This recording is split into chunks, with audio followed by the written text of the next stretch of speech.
এই যে দেখুন আমার ভাজাটা হয়ে গেছে, খুব ভালো করে আমি সাজিয়ে নিয়েছি। কাঁচা গন্ধটা যে একদমই চলে গেছে, এটা অন্যতম একটা স্বাদ, খুবই ভালো লাগে খেতে। অবশ্যই আপনারা খেয়ে দেখবেন।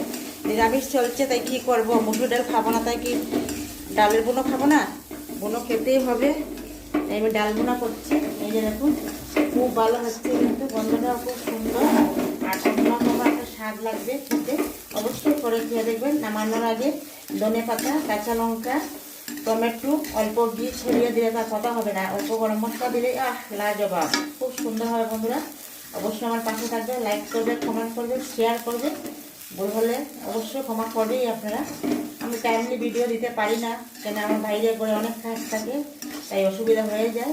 তাই আমি ফেসবুকের কাছে ক্ষমা চেয়ে নিচ্ছি, আমাকে একটু ক্ষমা করে দেবেন প্লিজ। একদম বারবার বলছি, জোরহাত করে আমাকে ক্ষমা করে দেবেন। আমি টাইমটা ধরতে পারি না তাই, কিন্তু অবশ্যই আমি ভিডিও দেব। এখন দিয়ে দেবো আমি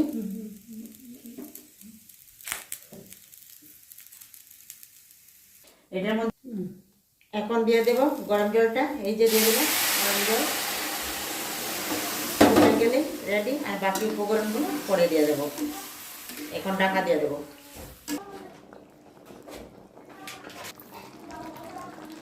এই যে দেখুন বন্ধুরা, ডালটা হয়ে গেছে, সব তো দেওয়া হয়ে গেছে, আপনারা দেখলেন।